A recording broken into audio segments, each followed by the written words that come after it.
il faudra se montrer très patiente avant d'assister au couronnement officiel du roi Charles III. Le souverain, qui succède au trône suite à la mort de la reine Elisabeth II, sera au centre d'une cérémonie organisée l'année prochaine, le 6 mai 2023. Si l'événement a lieu dans 8 mois environ, il est déjà au cœur d'une vive polémique. Notamment à cause des bijoux que pourrait, ou non, porter l'épouse de Charles, la reine consort d'Angleterre, Camilla Parker Bowles. Il aurait effectivement été prévu, initialement, que la reine consort s'équipe d'une couronne d'Elisabeth II qui est loin de faire l'unanimité. Ce luxueux objet est effectivement équipé de l'un des plus gros diamants du monde, le Koh-i-Noor, qui avait été offert à la reine Victoria par Duleep Singh, le dernier souverain sikh.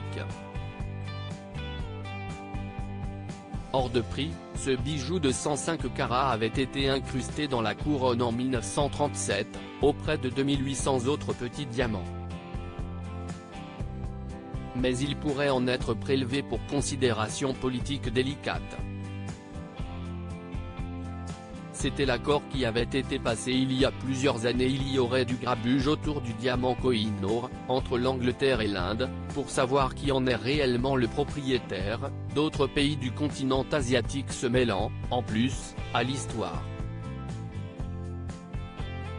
Le plan d'origine était que la reine consort porte la couronne de feu la reine Elisabeth II quand son époux accéderait au trône, rappelle une source du Daily Mail.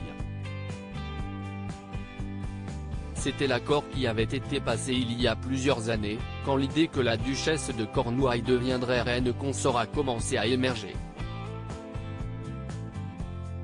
Mais les temps ont changé et Sa Majesté le Roi est plus sensible à toutes ces problématiques, tout comme ses conseillers.